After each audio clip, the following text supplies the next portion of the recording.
¿Qué tal amigos, amigas de Otra Mirada? Bienvenidos a una nueva edición de Mesa Política. El día de hoy vamos a hablar sobre algo que en teoría debemos estar ya esperando en estos próximos días, en estas próximas semanas.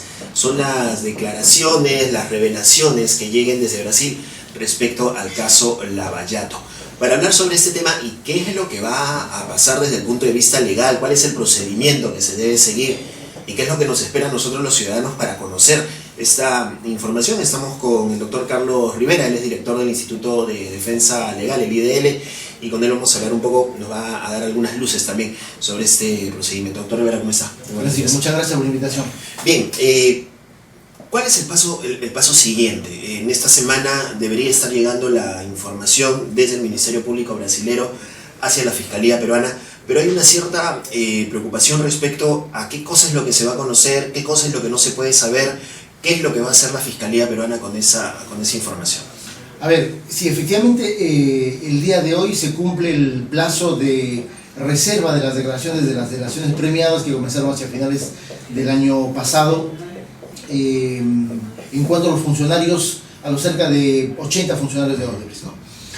Ya, hubo un acuerdo de confidencialidad por 6 meses, se cierra hoy día, y a partir de hoy se supone que va a haber un conocimiento y un acceso a esa información mucho más simple que el conocimiento de información que se ha podido obtener.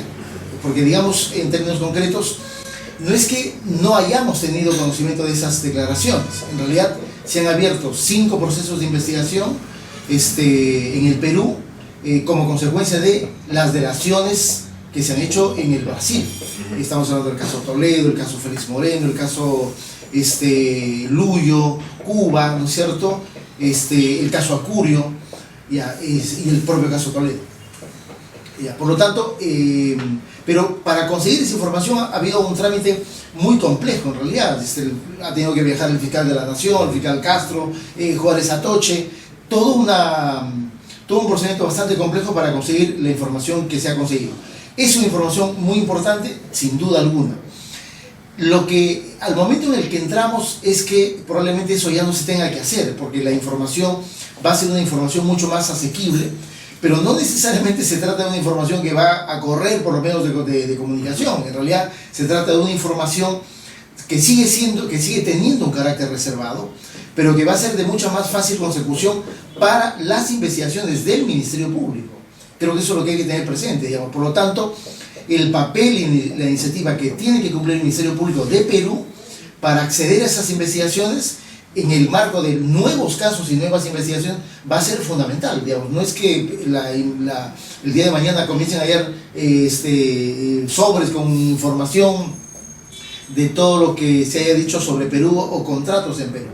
El marco es un marco de investigaciones de carácter penal, y por lo tanto, ojalá que todos esos viajes, todas esas coordinaciones que ha hecho la Fiscalía en los últimos meses haya servido para determinar la apertura no solamente de estos 5 casos, sino de otros tantos, frente a los cuales ahora sí va a ser mucho más fácil conseguir la información. Se supone que con esa información, entonces, aparte de estos 5 casos que usted ya ha mencionado, cabría la posibilidad de abrir nuevas investigaciones sobre otros casos que impliquen a otros personajes. Mira, sin duda, porque, digamos, lo que hay que analizar es el tiempo de los negocios de Odebrecht, y estamos hablando de por lo menos 15 años, desde la etapa en la que ellos comienzan a declarar que han hecho negocios sobre la base de un esquema de corrupción.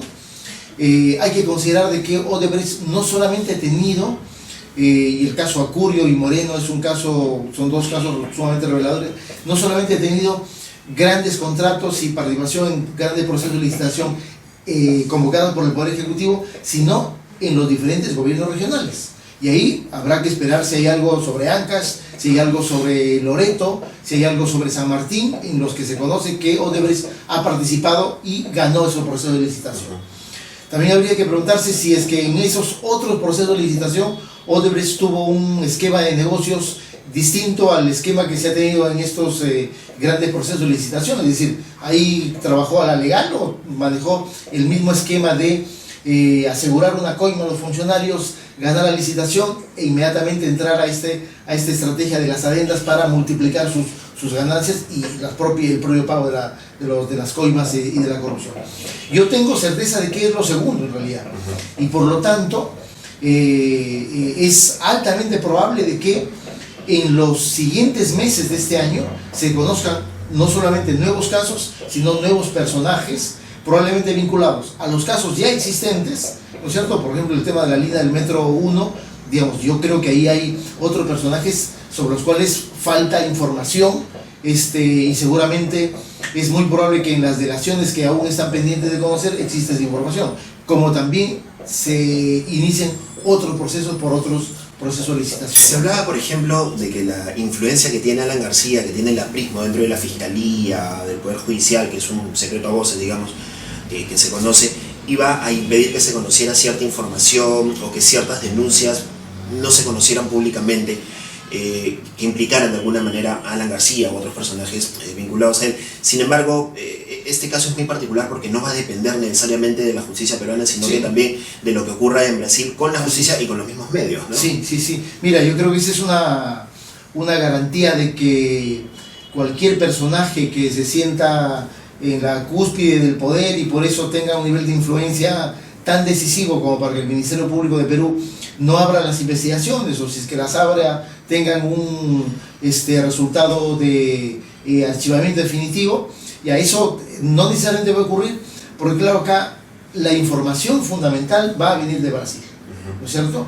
Y creo que eso va a generar una fuerza y una dinámica difícil de contener en cuanto a los clásicos negociados que han ocurrido en el Ministerio Público, ¿no? Y por lo tanto eso me parece que es un punto sustancial de diferencia con todas las investigaciones anteriores, en el caso de García o en otros personajes también, ¿no es cierto?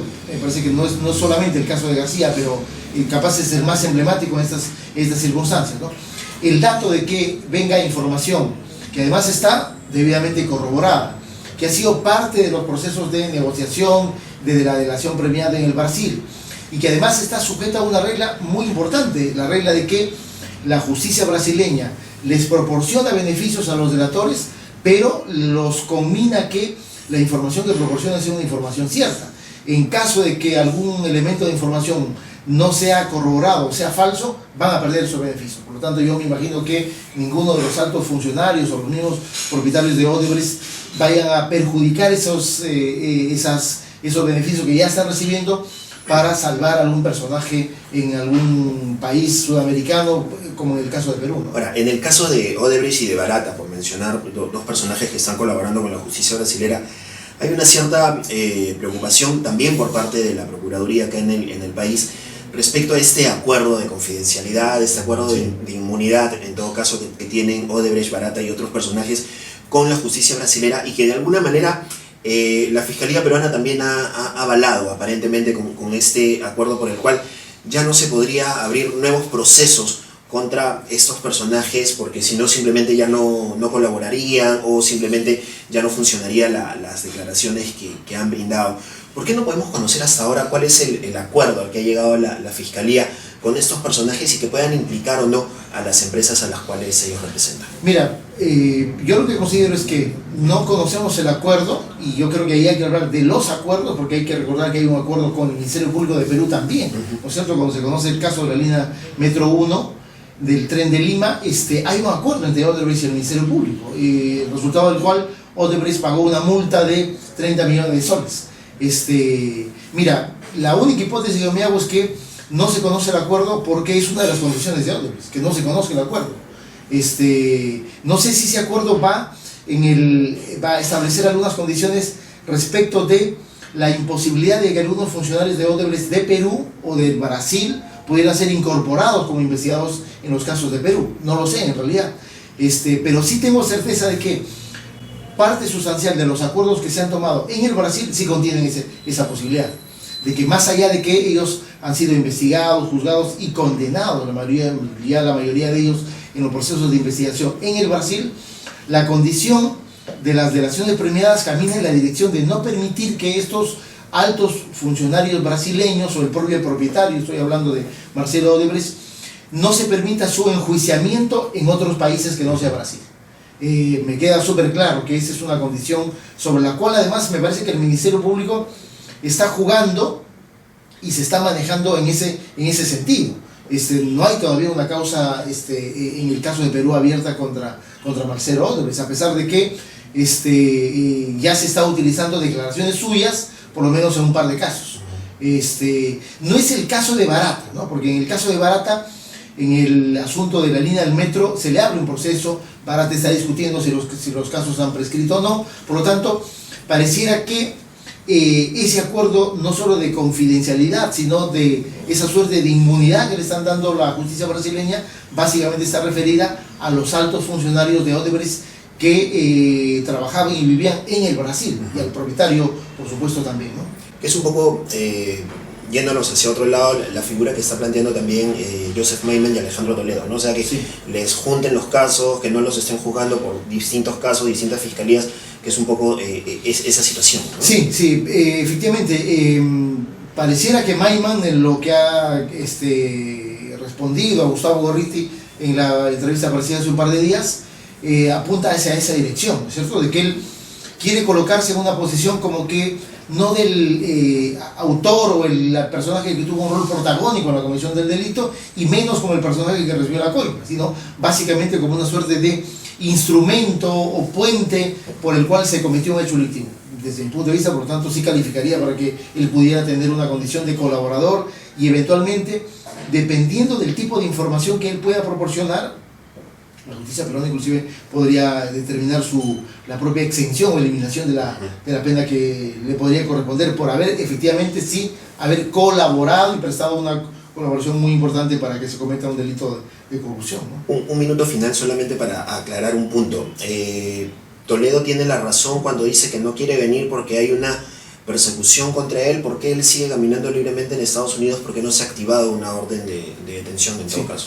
No, de hecho no hay una persecución política, no creo que haya razones de carácter fáctico y legal lo suficientemente consistentes y firmes que dan cuenta de la existencia de esos dos procesos de investigación. Digamos, Ecoteva es un proceso judicial en el que se está juzgando una situación muy concreta, y los pagos de la coima de Odebrecht pareciera ser la otra cara de esa moneda, ¿no es cierto? Sin duda alguna, las múltiples explicaciones que dio, o versiones que dio Toledo, desde las supuestas indemnizaciones millonarias del Estado alemán a su suegra, que era mentira, hasta el momento en el que él afirma que la plata es de su amigo. Bueno, ahí hay una versión no solamente inconsistente, sino contradictoria, que dio pie a dudar de su versión.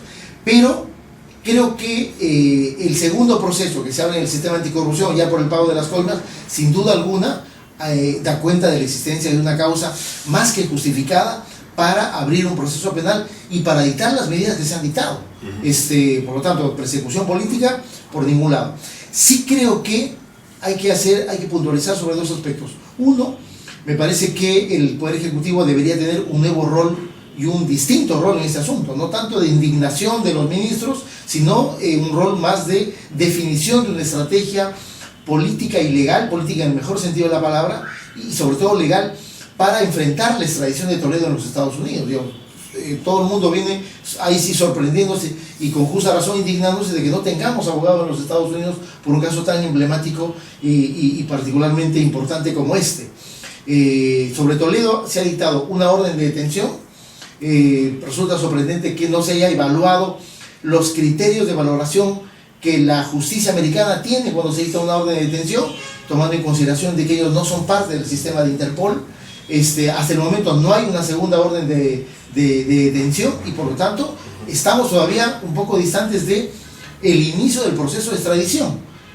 A pesar de que se sabe que Toledo vive en los Estados Unidos, se sabe que está en San Francisco, se sabe que trabaja o tiene oficina en la Universidad de Stanford, por lo tanto, digamos, no es un personaje que esté escondido, ¿no es cierto? Se dé el lujo de dar conferencias un poco truchas, ¿no es cierto?, haciéndonos creer que son conferencias de Naciones Unidas, pero por lo tanto es un personaje que creo que la falta de iniciativa y de estrategia clara sobre qué cosa es lo que se tiene que hacer le ha permitido retomar la iniciativa en términos legales a Toledo, y ahora pareciera que él está no ganando el juicio, pero sí ganando un tiempo muy valioso. Muy bien, doctor Rivera, le agradecemos por estar con nosotros, Sí, muy amable.